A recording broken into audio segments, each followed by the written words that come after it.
दोस्तों, सवाल ये है कि क्या गॉड है? अगर है तो शैतान क्यों नहीं? जी हाँ, अमेरिका की एक अदालत में बाकायदा इस पर लंबी बहस चली।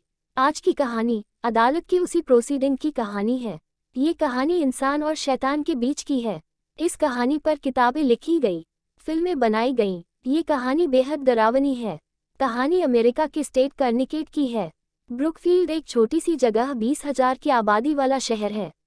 इस शहर में 180 साल में पहला क्राइम कत्ल की शक्ल में सामने आया था। ये कहानी उसी कत्ल और इंसान शैतान के बीच में घूमती है। कहानी की शुरुआत होती है ग्लेजन फैमिली से। परिवार में पति पत्नी व 8-9 बच्चे थे। जूडी ग्लेजन परिवार की मुखिया थीं। जूडी और उनके पति ने अपने शहर को छोड़ किसी दूसरे शहर में जाने का फैसला किया। दोनों ने ब्रुकफील्ड में एक घर किराए पर ले लिया और सामान लेकर नए घर में पहुंच गए। दोनों की बेटी डैबी 17 साल और छोटा बेटा डेविड था। बच्चे बहुत खुश थे। सभी घर में रहने लगे। एक दिन डेविड अजीब हरकतें करने लगता है। वो जोर जोर से चिल्लाने लगता है। डेविड ने कहा कि मैंने घर में एक बूढ़े डरावने आदमी को देखा है। खौफनाक बड़े बाल, बड़े नाखून हैं उसके। वो कहता है, यहाँ क्यों आए हो? यहाँ से चले जाओ।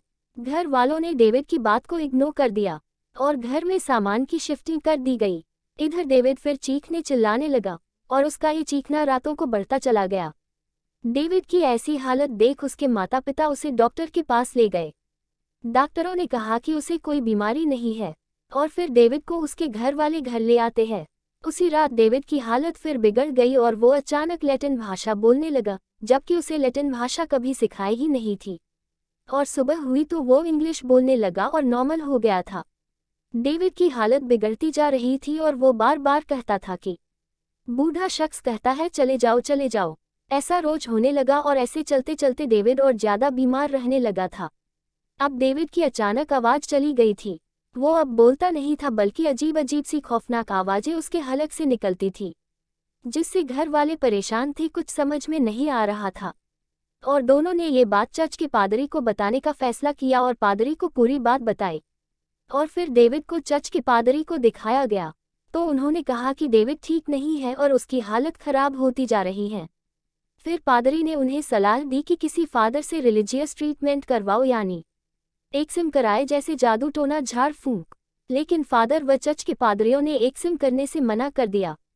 अब डेविड की हालत और बिगड़ते जा रही थी, जिससे कारण परिजन परेशान थे। तभी पता चला कि इलाके में 2 लोग हैं जो भूत प्रेत शैतानी शक्तियों से छुटकारा दिलाने में माहिर हैं। इनका नाम था एड और लॉरेन। ये दोनों पैरानॉर्मल केस के एक्सपर्ट थे। पता चलते ही परिजनों ने मुलाकात की और उन्हें पूरी बात बताई। एडी और लॉरेन जेडी के घर पहुंचते हैं। दोनों जैसे ही घर के अंदर दाखिल होते हैं, वो समझ जाते हैं कि इस घर में शैतानी शक्तियां हैं और फिर वो दोनों डेविड को देखते हैं। डेविड की हालत देखकर वो भी दंग रह जाते हैं, क्योंकि उस पर एक नहीं बल्कि 40 शैतानी शक्तियों का साया था और उन 40 शैतानी शक्तियों की आपस में लड़ाई चल रही थी कि डेविड के शरीर पर कौन राज करेगा। एड और लॉरेन ने भी ऐसा पहला केस देखा था। दोनों ने परिजनों को मशवरा दिया कि एक इस्म कराना पड़ेगा। इसके लिए एड और लॉरेन ने एक फादर को तैयार किया और इसके बाद डेविड के इलाज की शुरुआत हुई और फादर ने इस विधि विधान 2 चरणों में किया और अब बारी थी तीसरे चरण की। लेकिन इसी दौरान एक अजीब घटना घटी। डेविड की बहन डेबी, तो आपको याद ही होगी, उसकी दोस्ती एक लड़के से हुई जिसका नाम आर्ने जॉनसन था और डेबी ने अपने भाई की बीमारी को अपने बॉयफ्रेंड जॉनसन को बता रखा था। और जिस दिन तीसरे चरण की विधि होनी थी, उसी दिन आर्ने जॉनसन डेबी के घर आता है डेविड से मिलने। और इधर फादर घर में तीसरी बार आते हैं अपनी तीसरी विधि को पूरा करने के लिए और इसी दौरान वो वहां अपने और अपनी एक असिस्टेंट और डेविड के माता पिता के अलावा किसी और रुकने की इजाज़त नहीं देते हैं। लेकिन डेबी का बॉयफ्रेंड जॉनसन डेविड की साथ रहने की जिद पर अड़ गया। तभी फादर ने उसे एक ही शर्त पर रुकने की इजाज़त दी कि एक्सिम के दौरान जॉनसन कुछ नहीं बोलेगा और जॉनसन ये बात मान गया। लेकिन डेविड की एक्सिम के दौरान हुई खराब हालत जॉनसन से नहीं बर्दाश्त हुई और वो बीच में ही बोल पड़ा। जॉनसन ने चीखते हुए कहा कि शैतानी शक्तियों, सुनो, इस बच्चे का शरीर छोड़ दो, अगर चाहो तो मेरे शरीर को ले सकते हो। और वही सारा खेल बिगड़ गया और अगले ही दिन से डेविड की तबीयत ठीक होने लगी और अब जॉनसन की तबीयत बिगड़ने लगी। डेविड के घर के नज़दीक ही जॉनसन व उसकी दोस्त डेबी ने एक मकान किराए पर ले रखा था। दोनों साथ में ही रहते थे। डेबी समझ चुकी थी कि जॉनसन के जिस्म में शैतानिया शक्तियां आ चुकी हैं। तभी डेबी ने एड और लॉरेन से मदद मांगी, लेकिन किसी भी फादर ने उन्हें मदद देने से मना कर दिया। एड और लॉरेन ने डेबी के परिजनों को कहा कि जॉनसन पर नजर रखना कुछ भी हो सकता है। यह जानकारी पुलिस को भी दे दी गई थी। पुलिस वाले शैतानी शक्तियों की बात को लेकर मजाक बनाते रहे। इस दौरान जॉनसन की तबीयत खराब होती जा रही थी। 16 फरवरी 1981 को डेबी को नौकरी मिल गई जानवरों के सैलून में। जॉनसन ने कहा कि मैं भी पहले दिन तुम्हारे सैलून चलता हूँ और शाम को आकर पार्टी करेंगे।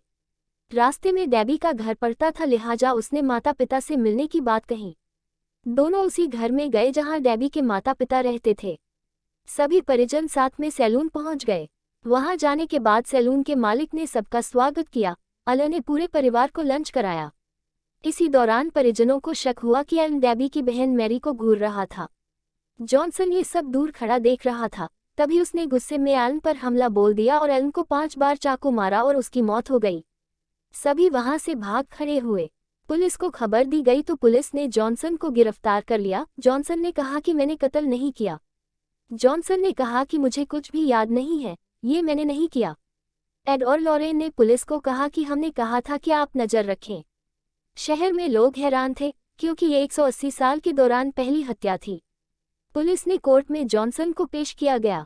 बचाव पक्ष ने कहा कि ये कत्ल जॉनसन ने नहीं बल्कि ये कत्ल शैतानी शक्तियों ने किया है। शैतानी शक्तियों ने ही जॉनसन के हाथ से चाकू चलवाया है। जज भी परेशान थे। जज बोले गॉड की बात तो समझ में आती है, लेकिन शैतानी शक्तियों का अजीब केस है। और फिर कोर्ट में एड और लॉरेन की रिपोर्ट, फादर के एक्सन की रिपोर्ट रखी गई। जज मानने को तैयार नहीं थे कि कत्ल शैतानी शक्तियों ने किया है। जॉनसन के वकीलों ने अब पैंतरा बदलते हुए अदालत में कहा कि आरोपी ने आत्मरक्षा में हत्या की है। अदालत ने माना कि जॉनसन ही अल का कातिल है, लिहाजा जॉनसन को 10 साल की सजा दी गई और जॉनसन 5 साल बाद रिहा हो गया। 1986 में वो जेल से बाहर आया, डेबी से शादी कर ली और दोनों के बच्चे भी हैं। धीरे धीरे जॉनसन की तबीयत भी सुधरने लगी और डेविड भी ठीक हो गया था। अब 2007 का साल आ गया जब डेबी और उसके परिजनों ने कोर्ट में एड और लॉरेन के खिलाफ केस किया और केस में कहा गया कि एड और लॉरेन ने उनकी कहानियों का गलत इस्तेमाल किया है। दोनों ने इस किस्से से पैसे कमाए हैं, लेकिन इस केस को अदालत ने डिसमिस कर दिया। तो दोस्तों, ये थी आज की कहानी, जिस पर कई सीरियल और कंजोरिंग हॉरर फिल्म भी बनी थी। अगर आपको ये कहानी पसंद आई हो तो लाइक जरूर करें। Thanks for watching this video.